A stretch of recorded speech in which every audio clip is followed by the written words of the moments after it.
नमस्कार प्रिय विद्यार्थियों। पिछले व्याख्यान में हमने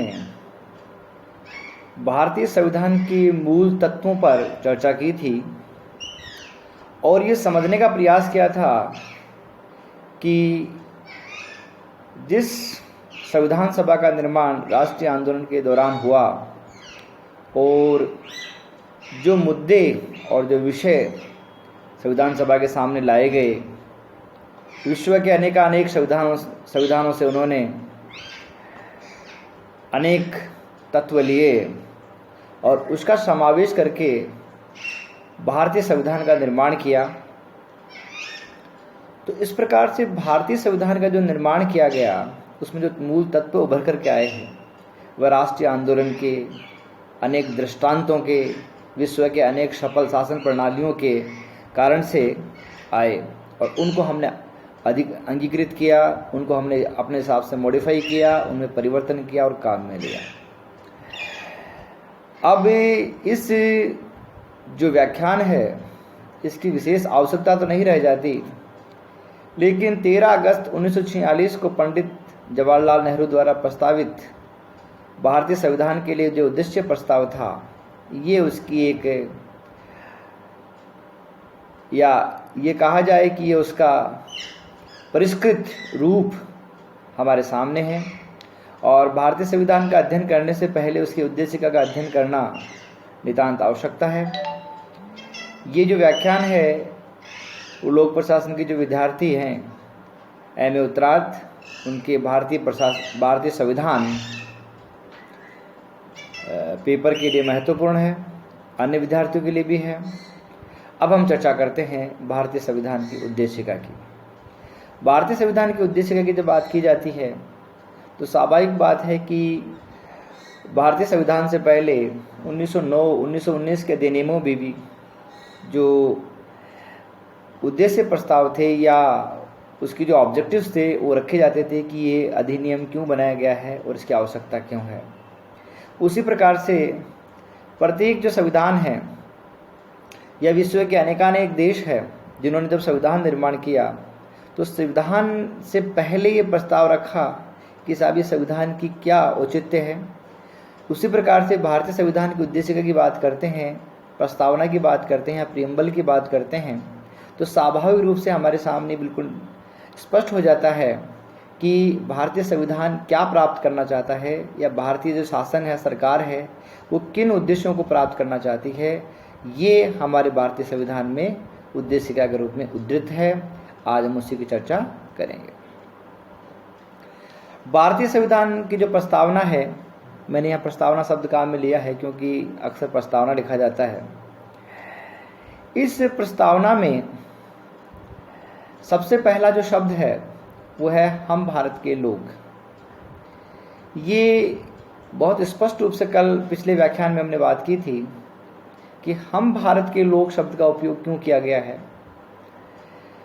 1946 में जब संविधान सभा का निर्माण हुआ, गठन हुआ और उसके बाद में जो संविधान सभा के जो निर्वाचित व्यक्ति हैं वो इकट्ठे हुए और वो 9 दिसंबर को पहली बैठक हुई, 11 दिसंबर 1946 को स्थायी अध्यक्ष का चुनाव हुआ और 13 दिसंबर 1946 को उद्देश्य प्रस्ताव रखा गया।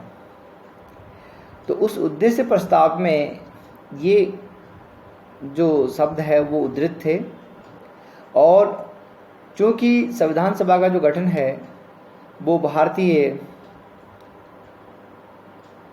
क्षेत्र के लिए ब्रिटिश सरकार द्वारा किया गया था कि भारतीयों का जो संविधान है वो भारतीयों के द्वारा बनाया जाए, लेकिन उस संविधान सभा का निर्माण भारत या स्वतंत्र भारत के द्वारा नहीं किया गया था बल्कि ब्रिटिश सरकार द्वारा किया गया था। तो ये स्वाभाविक रूप से बात स्पष्ट संदेश देना चाहते थे संविधान सभा, या संविधान सभा का स्पष्ट संदेश था कि अब जो भी कार्रवाई होगी, ये जो भी उद्देश्य होगा, वो हम भारत के लोग, मतलब निर्णय करने वाले लोग हम हैं। ब्रिटिश सरकार अब निर्णय करने वाली नहीं है। तो संविधान सभा में जो भी तय होगा, जो भी संविधान के लिए निर्धारित किया जाएगा, वो सब का सब भारत के लोगों के द्वारा तय किया जाएगा। इसलिए हम भारत के लोग शब्द का उपयोग किया गया और ये भारतीय जो जनता थी या जो भारत था उसके लिए क्या कहते हैं उसको, सॉवरेनिटी या हमारा जो प्रभुसत्ता है उसकी घोषणा थी। उसके बाद में फिर आगे बढ़ते हैं कि भारत को एक संपूर्ण प्रभुत्व संपन्न समाजवादी धर्मनिरपेक्ष लोकतांत्रिक गणराज्य। तो यहाँ ये जो शब्द आता है कि संपूर्ण प्रभुत्व संपन्न, ये उस समय भी काम में लिया गया था। समाजवादी शब्द जो है वो 1976 के द्वारा संविधान संशोधन के द्वारा जोड़ा गया। लोकतांत्रिक गणराज्य पहले भी था। धर्मनिरपेक्ष शब्द भी जोड़ा गया। तो इस प्रकार से एक संपूर्ण प्रभुत्व संपन्न लोकतांत्रिक गणराज्य की कल्पना की गई थी 1946 में, और उसके बाद में संविधान संशोधन के द्वारा ये तय किया गया कि संपूर्ण प्रभुत्व संपन्न, इसका तात्पर्य है कि हमारी अपनी सर्वोच्चता होगी, हमारी अपनी प्रभुसत्ता होगी, हम किसी के अधीन नहीं होंगे, ये घोषणा थी। साथ में समाजवादी, विश्व में दो प्रकार की अर्थव्यवस्थाएं या दो प्रकार के समाजों का विकास उस दौरान हो रहा था। एक आर्थिक प्रकार का समाज को कैपिटलिस्ट कहते हैं, दूसरा साम्यवादी जिसको कम्युनिस्ट इस प्रकार से कहते हैं। तो दो अर्थव्यवस्थाएं, दो प्रकार की विचारधाराएं थी। उन दोनों विचारधाराओं में एक नई प्रकार की विचारधारा को समाजवादी विचारधारा कहते हैं। और समाजवादी विचारधारा में यह है कि जो व्यक्ति जितना सक्षम है उसको उतना मौका मिलना चाहिए और सभी लोगों को बराबर अवसर मिलने चाहिए, प्रतिष्ठा और मिलनी चाहिए। तो ये समाजवादी जो कंसेप्ट है उसकी घोषणा इसमें की गई। ये संविधान संशोधन 76वें संविधान संशोधन 1976 के द्वारा संविधान संशोधन 1976 में जोड़ा गया। और फिर उसके बाद में क्या था कि धीरे धीरे जिस सांप्रदायिकता को हमने ख़त्म किया था, उस सांप्रदायिकता की कुछ तत्व वापस सिर उठाने लगे थे। तो उससे ये स्पष्ट रूप से चला जाए कि हम धर्मनिरपेक्ष हैं, पंथ निरपेक्ष है, हम सेकुलर हैं और हम किसी विशेष धर्म का शासन के द्वारा इसका संचालन नहीं किया जाएगा, उसका पोषण नहीं किया जाएगा, बल्कि सभी धर्मों के प्रति समान दृष्टि रखी जाएगी। तो इस प्रकार की विचारधारा के लिए धर्मनिरपेक्ष शब्द काम में लिया गया। लोकतांत्रिक, वर्तमान में लोकतंत्र का बोलबाला है और सभी जो अधिकांश राष्ट्र उसमें लोकतंत्र है। तो इस प्रकार से लोकतंत्र की बात की गई। गणराज्य के लिए हमने पहले कह चुके हैं कि जो प्रथम नागरिक है या जो सबसे बड़ा अधिकारी है वो जनता द्वारा निर्वाचित है। इसका मतलब है कि हम टॉप टू बॉटम की बात करें तो शासन सत्ता या जो प्रभुसत्ता है वो जनता की। तो इस प्रकार से गणराज्य की कल्पना की गई। फिर उसके बाद में बात ये की गई कि हम क्या चाहते हैं अपने शासन और संविधान के द्वारा। तो हमने ये जो चाहते हैं, ये जो उद्देश्य हैं वो ये रखे गए कि समस्त नागरिकों, भारत के समस्त नागरिकों को सामाजिक, आर्थिक, राजनीतिक न्याय, हम एक इस प्रकार की राजनीतिक, सामाजिक और आर्थिक न्याय की स्थापना करना चाहते हैं कि सभी व्यक्तियों को सभी प्रकार की सुविधाएं मिलें। कोई भी व्यक्ति किसी भी प्रकार से, चाहे सामाजिक रूप से हो, चाहे आर्थिक रूप से हो, चाहे राजनीतिक रूप से हो, अपने आप को उपेक्षित, पीड़ित और दबाव महसूस नहीं करे। इसीलिए विभिन्न प्रकार की जो सामाजिक जो संरचनाएं हैं उसमें सभी को बराबर की अवसर और प्रतिष्ठा का दिया गया है। आर्टिकल 14 से लेकर 18 तक क्षमता का अधिकार दिया गया है। आर्थिक क्रियाएं जो हैं वो समाज को बहुत अधिक प्रभावित करती है और समाज में ऊंच नीचपन जो है वो आर्थिक क्रियाओं के कारण से होता है। इसलिए प्रत्येक व्यक्ति को आर्थिक रूप से अपने इच्छा अनुसार व्यवसाय करने की छूट दी गई है, स्वतंत्रता दी गई है, तो वो इनको प्राप्त है। और साथ में राजनीतिक न्याय कि प्रत्येक व्यक्ति जो शासन में भागीदारी बने, किसी भी व्यक्ति को शासन में भागीदारी बनने से रोका नहीं जा सके।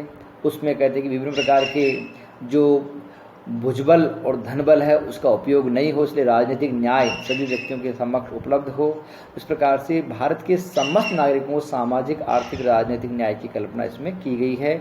और इसी के लिए विभिन्न प्रकार के मौलिक अधिकार, कर्तव्य, नीति निर्देशक तत्व हैं, इन सब की संकल्पना भारतीय संविधान में की गई है। फिर है विचार, अभिव्यक्ति, विश्वास, धर्म और उपासना की स्वतंत्रता। ये हमारे मौलिक अधिकारों में भी है। जो हमको स्वतंत्रताएं दी गई वो 5 प्रकार की स्वतंत्रताएं हैं। विचार, कि जिस किसी भी विचारधारा को हम शामिल करें या जिस किसी विचारधारा को हम अपनाएं उसमें स्वतंत्र है। अभिव्यक्ति की स्वतंत्रता भी हम लोगों को है कि हम अपने विचार प्रकट कर सकते हैं बिना किसी डर, संकोच और दबाव के।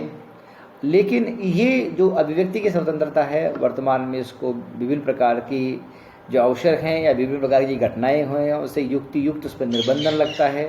अभिव्यक्ति की स्वतंत्रताएं जो हैं उस प्रकार से नहीं है कि आप किसी दूसरे व्यक्ति का जो क्षेत्र है उसमें जाकर उसका अतिक्रमण करें या उसके खिलाफ इस प्रकार की निराधार आप विचार रखें, निराधार करके का बयान दें। तो अलग अलग बयानबाजी, इन सब पर युक्त निर्बंधन की आवश्यकता है और लगाया भी जाता है। फिर है विश्वास, कि मैं जिस किसी भी प्रक्रिया में, विधि में, धर्म में, इनमें विश्वास करूं, उसमें किसी प्रकार की रोक टोक नहीं है। भारत के प्रत्येक व्यक्ति को अपने इच्छा अनुसार धर्म और उपासना की स्वतंत्रता है। वो जिस किसी भी धार्मिक पुरुष, देवता या अन्य व्यक्तियों की कहते वो मान सकता है। उनकी उपासना की विधि, उनका तरीका वो अपने हिसाब से हो सकता है। और लेकिन ये जितनी भी स्वतंत्रताएं हैं, चाहे विचार, अभिव्यक्ति, विश्वास, धर्म, उपासना, इन स्वतंत्रताओं की एक सीमा रेखा है। उस सीमा रेखा तक जब तक आप अपनी स्वतंत्रता का उपयोग करते हो आप स्वतंत्र हो। लेकिन जैसे ही आपने अन्य व्यक्ति की जो सीमाएं हैं, अन्य व्यक्ति का जो क्षेत्र है, उसमें अगर आपने अतिक्रमण किया तो आपकी ये स्वतंत्रताएं युक्त निर्बंधन के तहत आती है और उनको अपास्त किया जा सकता है, उनको निरस्त किया जा सकता है और आपकी स्वतंत्रता को सीमित किया जा सकता है।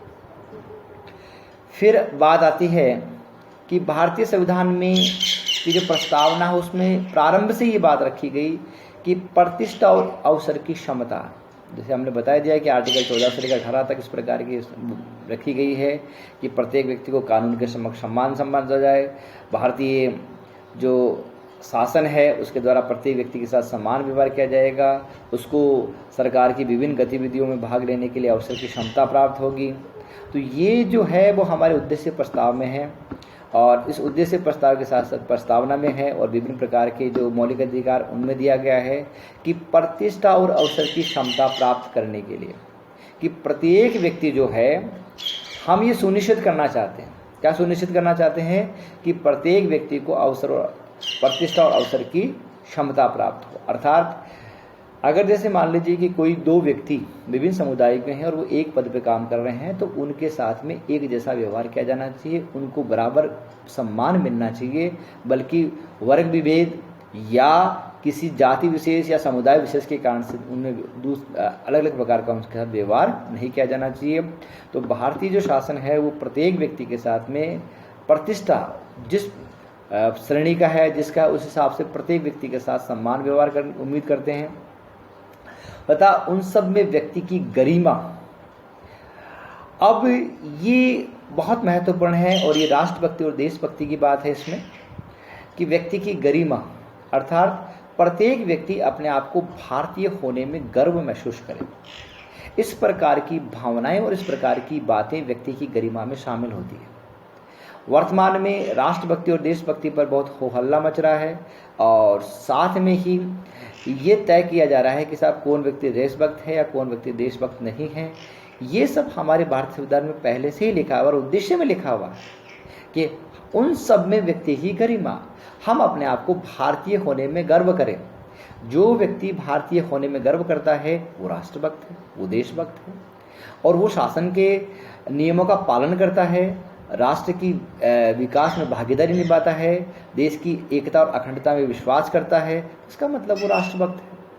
अगर उसके विपरीत कोई व्यक्ति काम करता है, अगर राष्ट्र के खिलाफ व्यक्ति काम करता है, तो उस व्यक्ति को वास्तविक रूप से कहते हैं कि व्यक्ति की गरिमा जो है उसे छीन ली जानी चाहिए। उसको विभिन्न प्रकार से जो कानून है, जो संविधान है, उसके द्वारा उसको कहते हैं कि नियमानुसार उसको दंड दिया जाता है। तो इस प्रकार की जो हम ये तय कर रहे हैं वर्तमान में, वो भारतीय संविधान की प्रस्तावना में पहले से लिखा हुआ है कि प्रत्येक व्यक्ति अपने आप को भारतीय होने में गर्व करे और वो उसकी गरिमा, वो यहाँ पर जो जीवन जी रहा है भारतीय क्षेत्र में, तो वो उसके लिए अपने आप में गौरवान्वित महसूस करे तथा वो राष्ट्र की एकता और अखंडता सुनिश्चित करने के लिए एवं बंधुता बढ़ाने के लिए।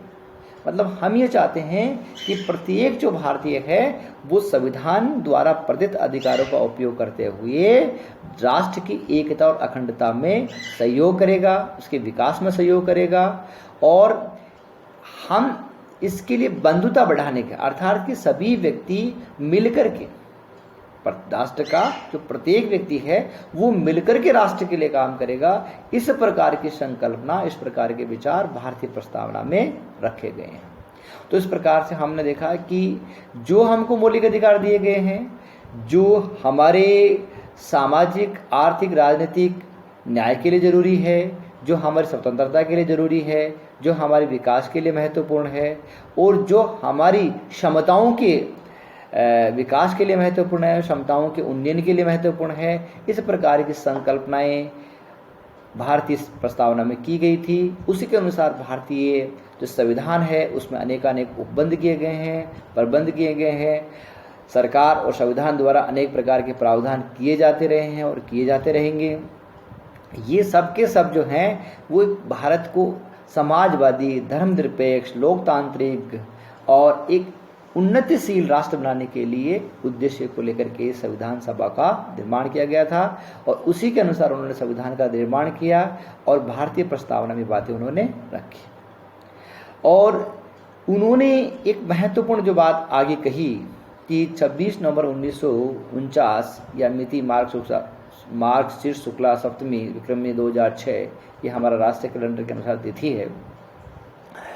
इस तिथि को वो ये कहते हैं कि आज संविधान सभा का काम पूर्ण होता है एक तरह से, और वो इस संविधान को अंगीकृत, वो उसको अडॉप्ट करते हैं। मतलब जो इसमें प्रावधान किए गए हैं, जो विश्वास और जो विचारधाराएं संविधान में वर्णित है, उसको वो अडॉप्ट करते हैं, हम उसको स्वीकार करते हैं। दूसरा, अधिनियमित करते हैं। अधिनियम का मतलब उसको रेगुलाइज करते हैं, हम उसको आज से लागू करते हैं कि जो विचार लेकर के, जो हमने आर्टिकल्स लिखे हैं, जो हमने विभिन्न प्रकार के कानून, विधि, नियम इसमें शामिल किए गए हैं, उसको हम प्रारंभ करने के प्रयास करते हैं कि वो 26 नवंबर 1949 को, इसलिए बहुत अधिक जो प्रावधान थे, अधिकांश प्रावधान थे, वो 26 नवंबर 1949 को ही लागू हो गए थे। शेष जो प्रावधान है वो 24 जनवरी 1950 को लागू हुए, और बाद में 26 जनवरी 1950 से शेष प्रावधान या पूरा संविधान है वो लागू किया गया। लेकिन अधिनियम 26 नवंबर 1949 को हो गया था, अर्थात अधिकांश जो संविधान में वर्णित जो नियम थे, जो विधि थी, जो कानून था, उनको वो उन्होंने प्रारंभ कर दिया था। तथा लास्ट में एक बहुत महत्वपूर्ण बात करते हैं, वो क्या, आत्मा अर्पित करते हैं। इसका तात्पर्य है कि हम स्वीकार करते हैं, हम इसको लागू करते हैं, लेकिन अगर हम इस संविधान को हृदय की गहराइयों से या अंतरतल से नहीं स्वीकार करेंगे, तब तक हम इस संविधान में किए गए प्रावधान, इस संविधान में किए गए विधि, नियम, कानून, इनको हम एक तरह से स्वीकार नहीं कर पाएंगे। हमें आत्मा अर्पित करने की आवश्यकता है। आत्मा अर्पित करने के बाद में व्यक्ति जो है वो इन प्रावधानों के खिलाफ नहीं जा सकता। वर्तमान में जो तथ्य आ रहे हैं, जो संविधान की विवेचना के लिए कहे जाते हैं, या जो संविधान पर सवाल उठाए जाते हैं कि सब भारत संविधान बहुत बड़ा है, उलझा हुआ है, अनेक ऐसे प्रावधान हैं, और यहाँ पर कहते हैं कि जो अपराधी हैं उनको बचने के बहुत अधिक चांसेज हैं, लोग जो है वो संविधान का मजाक उड़ाते हैं। तो ये सब जो तथ्य हैं, जो विचार हैं, वो इसलिए कि हम भारतीयों को स्वतंत्रता दी गई है विचार अभिव्यक्ति की, लेकिन साथ में यह तय करने के लिए भी कहा गया है कि जितने भी जो प्रावधान हैं, जितने भी जो विधि हैं, जितने भी जो कानून हैं, आप उनके निचोड़ को समझिए, वो क्या चाहते हैं, और उसके बाद में आप उनको हृदय से स्वीकार कीजिए। अगर आप हृदय से स्वीकार नहीं कर पाएंगे तो आप इस संविधान को आत्मर्पित नहीं कर पाएंगे, और जब तक संविधान को आत्मर्पित नहीं किया जाएगा, इस संविधान के किए गए प्रावधान 100% परिणाम नहीं देंगे। और कहीं ना कहीं ये बात वर्तमान परिस्थितियों को देखते हुए और पिछले 70 साल की घटनाओं को देखते हुए ये मोटा मोटे रूप में बात आती है कि लोगों ने संविधान को माना, उसको लागू भी किया, लेकिन उसको पूरे तरीके से कहते उन्होंने वो स्वीकार नहीं किया। इसलिए कहीं ना कहीं हम उसमें सवाल उठाते हैं और संविधान की गलतियों पर जरूर ध्यान देते हैं। अगर उसके बजाय आप विश्व के विभिन्न संविधानों के जब तुलनात्मक अध्ययन करेंगे तो आप ये देखेंगे कि भारतीय संविधान ने विश्व की जो संविधान है महत्वपूर्ण उससे अधिक दिया है, और साथ में ऐसे अनेकों अनेक प्रावधान किए हैं जो विश्व के अनेक संविधानों में नहीं है। तो इस प्रकार से आज हमें इस उद्देश्य का यह जो प्रस्तावना जो है भारतीय संविधान की जो प्रियम्बल है, जो हमारे भारतीय संविधान का एक मूल पार्ट है और इसका मुख्य ढांचे का हिस्सा है, इसमें जो किए गए उद्देश्य हैं उनको हमें समझने की आवश्यकता है और साथ में उनको दिल और दिमाग से स्वीकारने की आवश्यकता है। धन्यवाद।